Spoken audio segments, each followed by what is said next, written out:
My stepmom said she'd reveal my darkest secret unless I gave up my share of dad's inheritance. I was 22 when my father died. Heart attack at 58. Sudden and brutal. He'd married Denise 3 years earlier after my mom passed from cancer. I never liked her, but dad seemed happy, so I kept quiet. The will reading happened 2 weeks after the funeral. Dad had left me 40% of his estate, about $800,000. Denise got the house and the remaining 60%. I thought it was fair enough considering she'd been married to him for 3 years. She called me that night. "We need to talk about your inheritance," she said, her voice dripping with false sweetness. "Let's meet for coffee tomorrow." I showed up at the cafe expecting some negotiation about the house or maybe dad's car collection. Instead, she slid an envelope across the table. Inside were photos. Me at 19, stumbling drunk out of a frat party. Me kissing another girl at a club. Me with a needle in my arm in some grimy bathroom I didn't even remember. "That last one is particularly interesting," Denise said, sipping her latte like we were discussing the weather. "Your father never knew about your little heroin problem, did he?" My stomach dropped. That photo was from my lowest point, a single relapse after 6 months clean. I'd been sober for 3 years since then, working my program, rebuilding my life. "Where did you get these?" "I've been watching you for a while," she said. "Your father thought you were perfect. His brilliant daughter at law school. But I knew better. I've always known better." The blackmail was simple. Sign over my inheritance, or she'd send the photos to my law firm, the bar association, and everyone we knew. My career would be over before it started. "The bar committee doesn't mess around with drug history. You have 48 hours to decide," she said, standing up and leaving me with the check. I went home and didn't sleep for 2 days straight. My sponsor told me to call her bluff. My best friend said to fight it. But I knew what those photos could do. The legal profession doesn't forgive addiction, even recovered addiction. I'd worked too hard to throw it all away. On day 2, I was ready to sign the papers. Then my aunt called, Dad's younger sister who lived in Oregon. "I need to tell you something about Denise," she said, her voice shaking. "Your father changed his will 2 weeks before he died. He was going to leave everything to you." "What? Why?" "He found out Denise was having an affair. He hired a private investigator. He was going to divorce her, but his lawyer said to wait until after the will change was finalized. He died before he could sign the new documents." I felt something cold settle in my chest. "Do you have proof?" "The PI sent me copies of everything. Photos, hotel receipts, text messages. Your father wanted me to have them in case anything happened to him." I met Denise the next morning with the signed inheritance papers. She smiled as I slid them across her table. "Smart girl," she said, reaching for them. Then I slid over a second envelope. Her face went white as she opened it. Photos of her with a man I didn't recognize. Hotel receipts. Text messages planning my father's life insurance payout. "Here's what's going to happen," I said, my voice steady for the first time in days. "You're going to tear up those papers. You're going to sign over the full inheritance to me, and you're going to leave town within the week." "Or what?" she whispered. "Or I send these to the police. That text where you discussed his medication, the one where you talked about increasing his blood pressure, I'm sure the detectives would love to see that." I couldn't fit what happens next in this short video. Watch the rest down below. She tried to grab the envelope, but I was faster. Pulled it back, held it against my chest. "These are copies," I said. "The originals are with my lawyer, along with a letter explaining everything. If anything happens to me, they go straight to the police." That was a lie. I didn't have a lawyer yet, couldn't afford one on a law clerk's salary, but she didn't know that. Denise's hands were shaking. "You can't prove anything. Those texts could mean anything." "Really? Because the one from March 14th says," and I quote, "2 more weeks of the double dose and we'll be set. My father died on March 29th. That's 15 days. Her lip trembled. She was trying to figure out if I was bluffing. I wasn't. My aunt had sent me everything that morning. 63 pages of documentation, credit card statements showing hotel rooms booked during Dad's business trips, phone records proving hundreds of calls to a number registered to someone named Trevor Hollis, and the texts. God, the texts were damning. "I want you out of the house by Friday," I said. "Take your clothes and your car. Everything else stays. That house is legally mine, for now. But once the police start investigating Dad's death, once they see these messages about his medication, his sudden heart attack won't look so natural anymore. And you know what happens to inheritance when someone's convicted of murder?" Her face went from white to gray. "I didn't murder anyone." "Then why does your text from March 10th say, 'Can't wait to be rich and free'? Why did you increase his life insurance policy 3 months before he died?" I'd found that detail buried in the PI's report. She doubled Dad's life insurance from $500,000 to $1,000 in December. He'd signed the forms but never read them. Too trusting. Always too trusting. "You have no idea what you're doing," she hissed. "Trevor won't let you get away with this."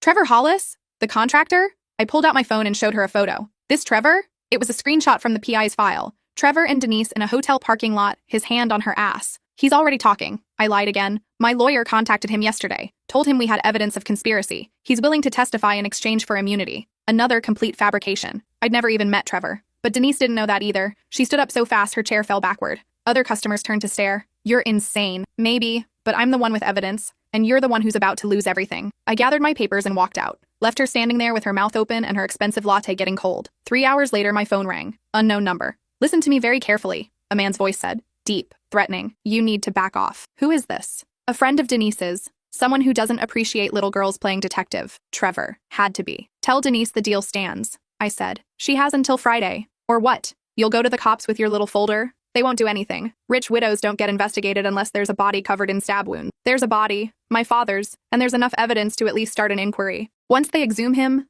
once they run a talk screen, we'll see who's right. Silence on the other end. You're bluffing, he finally said. Try me. I hung up. My hands were shaking so bad I could barely hold the phone. I'd watched enough crime shows to sound confident, but I had no clue if they could actually exhume Dad's body, if any of this would hold up in court. I called my aunt. I need you to overnight me everything. All of it. Original documents, not copies. What's happening? Denise knows I have the files. She's going to fight back. I need the real evidence, not just photos of evidence. Be careful, my aunt said. Your father trusted that woman. Look where it got him. The package arrived Thursday morning. FedEx signature required. Inside was a thick manila envelope containing 3 USB drives, a spiral-bound report, and a handwritten letter from Dad. The letter was dated March 15th, 2 weeks before he died. Rachel, if you're reading this, I'm dead, and I need you to know the truth about Denise. I've made a terrible mistake. She's been poisoning me. Not dramatically, not with anything that would show up on a standard talk screen. Just small doses of my own blood pressure medication, doubled and tripled when I'm not looking. The PI confirmed it. She's been crushing extra pills into my morning coffee for months. By the time I figured it out, the damage was done.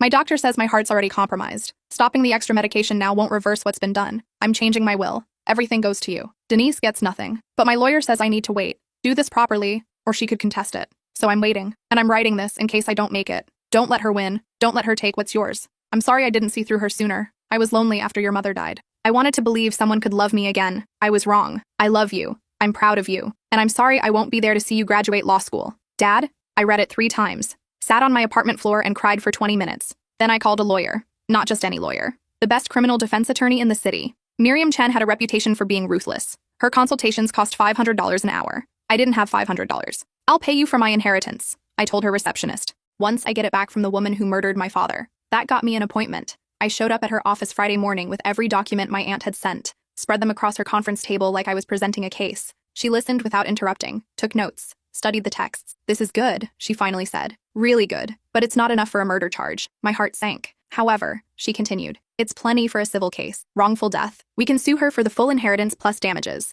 and we can file a request for an autopsy. If we find elevated levels of medication in your father's system, that changes everything. How much will this cost? More than you have, but I'll work on contingency. If we win, I take 30% of whatever you recover. If we lose, you pay nothing. Why would you do that? She smiled. Because your stepmother is a piece of work and I enjoy destroying pieces of work. Also, this case will make headlines. Good publicity for my firm. I signed the papers that afternoon. By Monday, Denise had been served with a lawsuit. Wrongful death, fraud, emotional distress. We asked for $2,000 in damages plus attorney fees. We also filed a motion to exhume Dad's body. Her lawyer called Miriam within hours. They want to settle, Miriam told me. No, you should hear the offer. They're willing to concede the full inheritance plus $200,000 in damages. You'd walk away with over $1 million. I don't want a settlement. I want her in prison. Miriam was quiet for a moment. Prison is harder. The DA would have to press charges. And honestly, the evidence is circumstantial. A good defense attorney could argue she was just being helpful with his medication. She tripled his doses, which we can't prove without an autopsy. And even then, there's no way to prove she did it deliberately versus him accidentally taking extra pills. What about the texts? Suggestive, but not conclusive. A jury might buy it,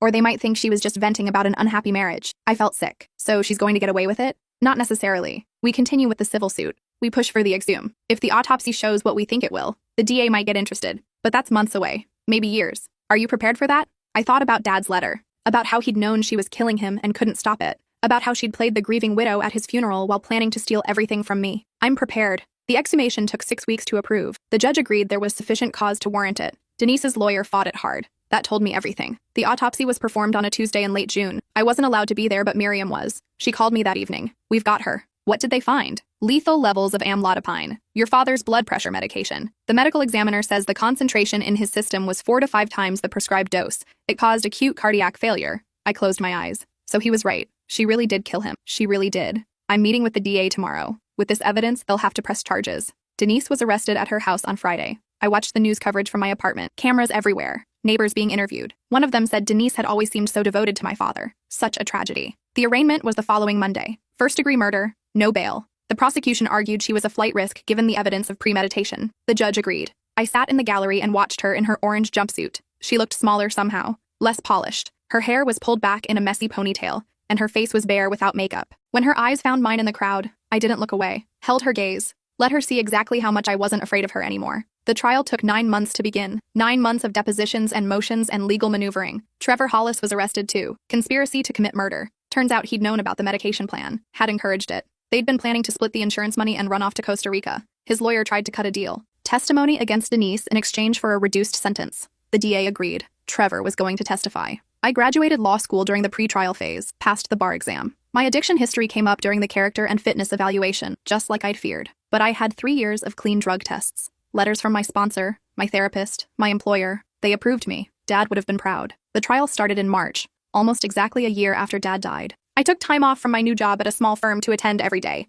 sat in the same seat in the gallery, made sure Denise saw me every single morning. The prosecution's case was devastating. They had the texts, the financial records, Trevor's testimony about how Denise had planned it for months, the autopsy showing the lethal medication levels, Dad's letter. The defense tried to argue that Dad had been depressed, that he'd been taking extra medication deliberately, that Denise had tried to stop him. But Trevor's testimony destroyed that theory. He described in detail how Denise had crushed the pills, how she'd added them to Dad's coffee every morning, how she'd laughed about it being the perfect crime because no one suspects a loving wife. The jury deliberated for 6 hours, guilty on all counts. Denise collapsed when they read the verdict. Her lawyer had to hold her up. The judge set sentencing for 2 weeks later. I went home and called my aunt. It's over. How do you feel? Honestly, empty. I'd spent a year fighting this woman, building the case, attending hearings, and now it was just done. I don't know, I finally said. Relieved, I guess. Your father would be so proud of you. I wasn't sure about that. Dad had been gentle, conflict-averse. He probably would have wanted me to take the settlement and move on, but he also would have wanted justice. And that's what I'd gotten. Sentencing was on a Thursday.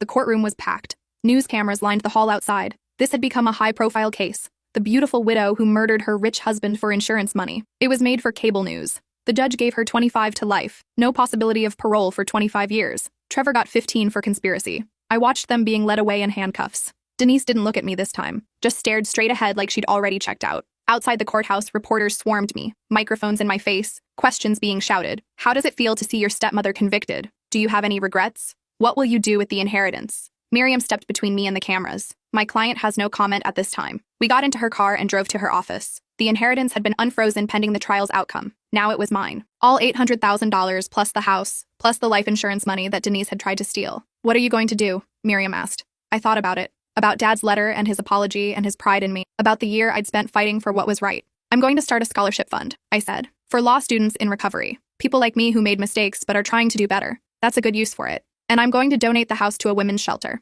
Dad would have liked that. The paperwork took another 6 weeks. By the time everything was finalized, I was 24 years old with a law degree, a job I loved, and found $200,000 in the bank after Miriam's fees. I visited Dad's grave for the first time since the trial ended, brought flowers, told him about the scholarship fund and the shelter. I hope I made you proud, I said to the headstone. I know you didn't want me to be a fighter, but someone had to fight for you. I stayed until the sun set. Then I drove home to my tiny apartment and started planning the rest of my life. 3 months later, I got a letter from Denise. Prison mail. I almost threw it away without reading it, but curiosity got the better of me. Rachel, I know you'll probably tear this up. I don't blame you, but I need to say this anyway. I'm sorry. I know that doesn't fix anything. I know it doesn't bring your father back or undo what I did, but it's the truth. I was desperate. Trevor and I were in debt. Hundreds of thousands from his failed business ventures. We were going to lose everything. When I married your father, I saw a way out. I didn't plan to kill him at first. I just wanted the comfortable life. But Trevor pushed me, said it was the only way. And I was weak enough to listen. Your father was a good man. He didn't deserve what I did to him. And you didn't deserve to lose him. I'll be in prison for the rest of my life. That's my punishment.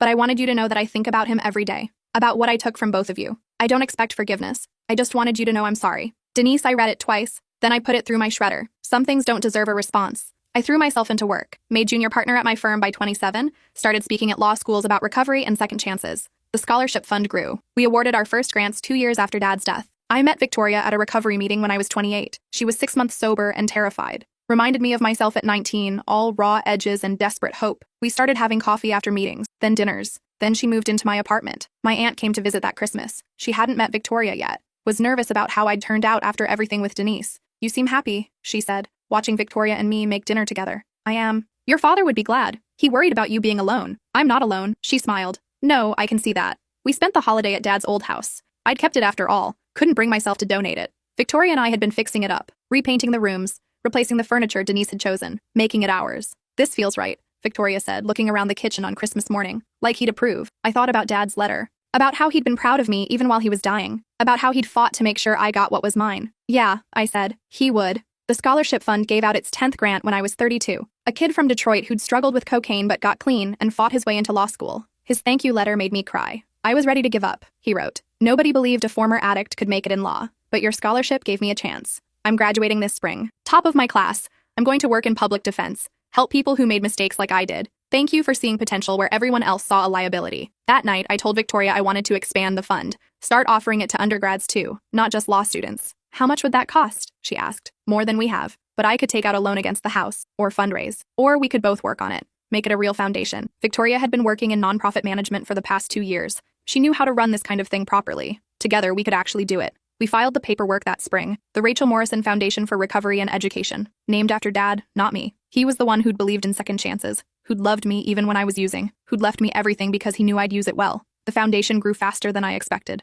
By year 3, we were supporting 40 students. By year 5, over 100. Victoria quit her job to run it full-time. I kept practicing law but did most of the foundation's legal work pro bono. We got married when I was 34. Small ceremony in Dad's backyard with just my aunt, some friends, and a few of our scholarship recipients. One of them, a woman named Patricia who'd been clean for 7 years, gave a speech about how the foundation had changed her life. I was nobody, she said, her voice shaking. A statistic, a cautionary tale. But Rachel saw who I could be, not who I'd been. She gave me a chance when no one else would. I squeezed Victoria's hand under the table. This was what Dad's money was supposed to do. Not sit in a bank account or buy expensive cars, change lives, give people chances. That night, I went to Dad's grave, first time in years. Told him about the wedding and the foundation and the people we'd helped. I hope I did okay, I said, with what you left me. I know it wasn't much compared to what Denise tried to take, but I think I made it count. The scholarship fund hit its millionth dollar in grants the year I turned 37. We threw a big fundraiser to celebrate. Invited all our recipients past and present. Over 200 people showed up. One of them was the kid from Detroit,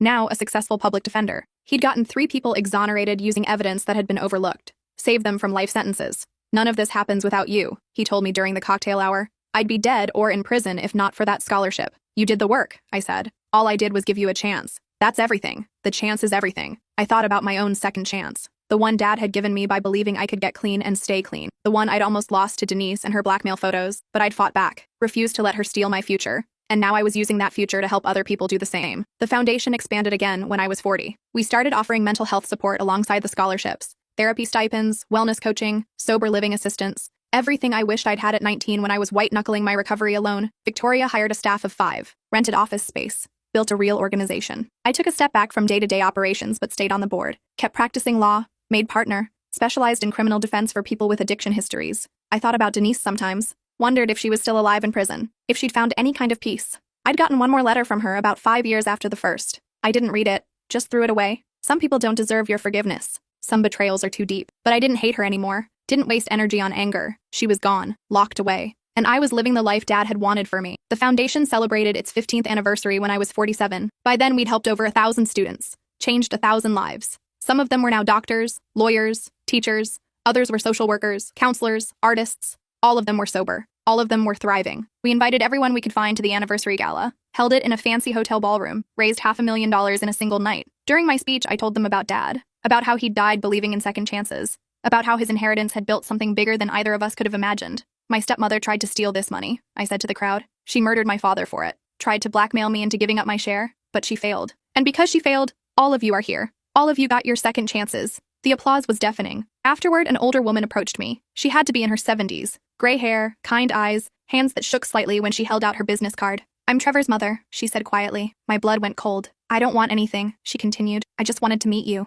to see the woman who stopped my son from getting away with murder. I didn't know what to say. He's still in prison, she said. Gets out next year. And I want you to know, I'm not going to help him, not going to let him back into my life, because what he did to your father was unforgivable. Why are you telling me this? Because you deserve to know that he didn't win, that his mother doesn't support him, that there are consequences for what he did. She left before I could respond. Victoria found me standing there staring at the business card. You okay? Trevor gets out next year. He can't hurt you. He's probably not even allowed to contact you. I know, it's just weird. Thinking about him being free. He'll never really be free, Victoria said. Not after what he did. That follows you. She was right. Trevor would be a felon for life. Couldn't vote. Couldn't get most jobs. Would be registered as a violent offender. His life was effectively over, even if he was out of prison. Denise would never get out. 25 to life means 25 to life. She'd be 73 before she could even apply for parole. And with a murder conviction, she'd probably die behind bars. I'd won, completely and totally. So why did I still feel empty sometimes? I talked to my therapist about it. I'd been seeing her for 20 years now. She'd helped me through early recovery, Dad's death, the trial, everything. Trauma doesn't just disappear because you get justice, she said.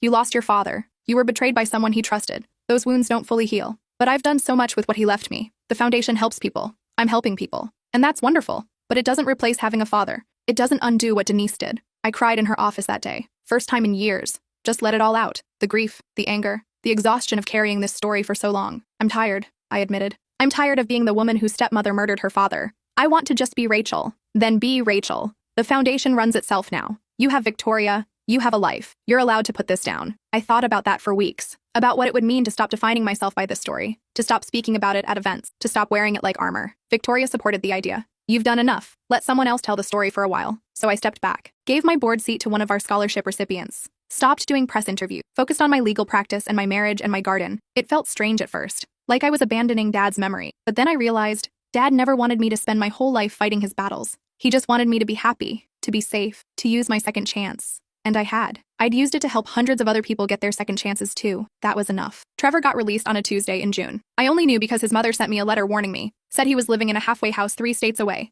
Working construction. Trying to rebuild. I appreciated the heads up. But I didn't let it change my life. Didn't look over my shoulder or check my locks twice. He'd had 15 years to think about what he'd done. If he was smart, he'd stay far away from me. Denise sent another letter that Christmas. I let Victoria open it this time. She's asking for forgiveness again, Victoria said, scanning the pages. Says she's found God in prison, wants to make amends. Does she mention my father at all? Just that she regrets what happened to him. Not that she regrets killing him, that she regrets what happened. Victoria threw the letter away without asking if I wanted to read it. I was 50 when the foundation hit 2,000 scholarship recipients. We threw a small celebration at the office. Nothing fancy. Just cake and champagne and some speeches. One of the speakers was a young man named Christopher. He'd been a meth addict at 17. Got clean at 19. Our scholarship had paid for his nursing degree. Now he worked in a trauma ward saving lives. I was supposed to be dead, he said during his speech. That was the trajectory. Addict, overdose, funeral. But Rachel's foundation saw something different, saw possibility. And here I am. After the party, I went home and pulled out Dad's letter, the one he'd written before he died. I'd kept it in my desk drawer all these years. Read it maybe 5 times total because it hurt too much. But tonight, I read it differently. Not as a message from a dying man, but as proof that he'd known exactly what would happen to his money, that I'd use it to help people. Don't let her win, he'd written. I hadn't. Denise had lost everything, and I'd turned Dad's inheritance into something that would outlive us both. Victoria found me crying at the kitchen table. You okay? I'm good. Just thinking about Dad. He'd be proud of you. I know, and I did know. For the first time in decades, I really believed it. I retired from legal practice at 55, sold my partnership stake, used half the money to fund the foundation for another 10 years, used the other half to travel with Victoria. We went to Italy, Japan, New Zealand, everywhere Dad had wanted to go but never got the chance. On each trip, I'd find a quiet moment to think about him, to say thank you for the inheritance that had changed my life. Not just the money, but the lesson, that you fight for what's right even when it's hard, even when it costs you. Denise died in prison when I was 58. Heart attack. Same thing that killed Dad. The irony wasn't lost on me. Her lawyer sent me a letter asking if I wanted any of her personal effects. I said no. Didn't want anything that had belonged to her, but I did go to her funeral. Small service. Almost nobody there. Just her sister and a few people from the prison ministry.